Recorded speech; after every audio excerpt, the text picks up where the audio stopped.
Hello दोस्तों, आपके अपने चैनल हाई लेवल स्टडी पर आप सभी का स्वागत। दोस्तों आज हम बात करने वाले हैं सामान्य ज्ञान यानी कि दोस्तों हाँ जी दोस्तों, वन लेक्चर डेली आप लोगों को हम सामान्य ज्ञान की एक लेक्चर देंगे जिसमें आप लोगों को सामान्य ज्ञान की जानकारी आप लोगों को देंगे और अच्छी तरीके से बताएंगे। जो इंपॉर्टेंट क्वेश्चन है उसको सामान्य ज्ञान क्वेश्चन हम आप लोगों को बताएंगे। तो चलिए हम चलते हैं पहले क्वेश्चन के बारे में। आइए हम जानते हैं पहला क्वेश्चन हमारा क्या है।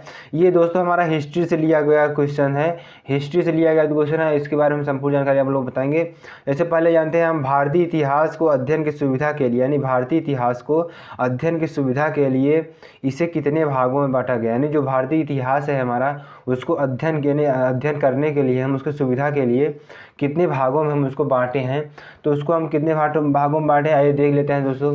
सबसे पहले हम देखते हैं यहाँ पे प्राचीन भारत क्या है, प्राचीन भारत। दूसरा है मध्यकालीन भारत। तीसरा है आधुनिक भारत। उसको हम 3 भागों में बांटते हैं दोस्तों। कौन कौन सा भाग है? प्राचीन भारत, मध्यकालीन भारत एवं आधुनिक भारत, यानी 3 भागों में इसको हम बांटते हैं। आगे चलते हैं, जो कि बहुत मोस्ट इम्पॉर्टेंट क्वेश्चन है, इस पर आप लोग टिक लगा लीजिए। जैसे कि हम कहते हैं कि प्राचीन भारतीय इतिहास के, यानी कि प्राचीन भारतीय इतिहास के विषय में जानकारी किन स्रोतों से प्राप्त होती है, यानी कि कौन से स्रोत हैं जिससे कि हम प्राचीन इतिहास के बारे में जानकारी प्राप्त कर सकते हैं। तो स्रोत कौन कौन से हैं? पहला स्रोत हमारा है धर्म ग्रंथ, यानी धर्म ग्रंथ जो हमारे बने हैं, जैसे धर्म ग्रंथ ऋग्वेद, जो वेद हमारे हैं वो भी हमारे धर्म ग्रंथ है, तो इनके द्वारा जो प्राप्त होती है। दूसरा नंबर हमारा है ऐतिहासिक ग्रंथ। क्या है? ऐतिहासिक ग्रंथ। तीसरा है विदेशियों का विवरण, यानी विदेशियों का विवरण से ही हमारे भारतीय इतिहास की जो जानकारी है वो मिलती है। और पुरातत्व संबंधी साक्ष्य, यानी कभी कभी खुदाई करने पर जो भी चीज़ें मिलती हैं उसके द्वारा भी हम पता करते हैं कि जो हमारा प्राचीन भारतीय इतिहास है उसके विषय में जानकारी प्राप्त होती है। तो आगे चलते हैं, जानते हैं और क्वेश्चन। भारत का प्राचीन यानी सर्वप्राचीन धर्म ग्रंथ क्या है? दोस्तों भारत का सर्वप्राचीन धर्म ग्रंथ क्या है? हमारा जो धर्म ग्रंथ सबसे प्राचीन धर्म ग्रंथ हमारा क्या है? वेद हैं। कौन से हैं? वेद हैं। वेद जो है हमारे सबसे प्राचीन ग्रंथ हैं। दोस्तों हम उन्हीं क्वेश्चन को इसमें लेंगे जो कि बहुत ज़्यादा इंपॉर्टेंट क्वेश्चन है। और जो हमारा सामान्य ज्ञान है हम आप लोगों को 1 2 से Z तक, यानी कि हर एक सब्जेक्ट में हिस्ट्री, भूगोल और साइंस, हर एक खेल से रिलेटेड हर एक चीज़ आप लोग को इसमें हम बताएंगे और इसका डेली एक लेक्चर आप लोगों के सामने हम प्रस्तुत करेंगे।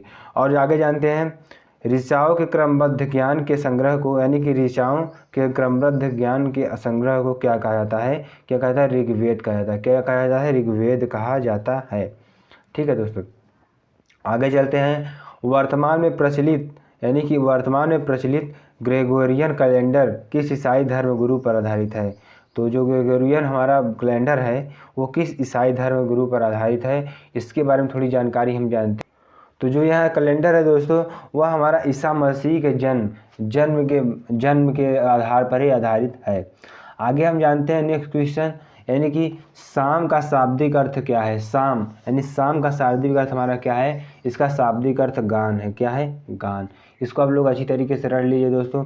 और आगे हम जानते हैं अथर्वा ऋषि द्वारा, यानी कि अथर्वा कोई ऋषि थे, यानी ऋषि थे जो बहु महान ऋषि थे, इनके द्वारा रचित इस वेद में कुल कितने मंत्र और पद्य हैं? जो इसमें जो रचित द्वारा, इनके द्वारा जो रचित वेद है इसमें कुल कितने मंत्र और पद्य हैं? तो हम दोस्तों इसमें जानते हैं 731 मंत्र हैं और 6000 क्या है? पद्य हैं। क्या है? 6000 पद्य हैं। तो अच्छी तरीके से इसको जान लीजिए आप लोग। और आगे जानते हैं सबसे प्राचीन वेद कौन सा है? हमारा सबसे प्राचीन वेद कौन सा है? सबसे प्राचीन वेद हमारा ऋग्वेद है। क्या है? ऋग्वेद। ऋग्वेद हमारा सबसे प्राचीन वेद है। सबसे प्राचीन पुराण कौन सा है? सबसे प्राचीन पुराण हमारा सबसे हमारे कितने पुराण हैं दोस्तों? हमारे 18 पुराण हैं, जिसमें से सबसे प्राचीन पुराण हमारा मत्स्य पुराण है। मत्स्य पुराण है। आगे हम जानते हैं अधिकतर पुराण किस भाषा में लिखे गए हैं? तो जो हमारे पुराण लिखे गए हैं वो किस भाषा में लिखे गए हैं उसके बारे में हम जानते हैं। तो वे हमारे सरल संस्कृत भाषा में लिखे गए हैं। किस वेद में किसी भी विशिष्ट ऐतिहासिक घटना का वर्णन नहीं मिलता है? यानी किस वेद में किसी भी विशिष्ट ऐतिहासिक घटना का वर्णन नहीं मिलता है? तो कौन सा वेद है हमारा? यजुर्वेद एवं सामवेद। क्या है? यजुर्वेद एवं सामवेद। तो आशा करते हैं दोस्तों यह क्वेश्चंस आप लोग को अच्छी तरीके से समझ में आ गए होंगे। अगर यह क्वेश्चन आप लोग को समझ में आ गए होंगे तो हमारे चैनल को लाइक करें, सब्सक्राइब करें, कमेंट करें और साथ ही साथ शेयर कर लीजिए। और सब्सक्राइब करने के बाद बेल आइकन भी दबा लीजिए, जिससे दोस्तों आने वाली समस्त वीडियो की नोटिफिकेशन आपके मोबाइल स्क्रीन पर सबसे पहले आए।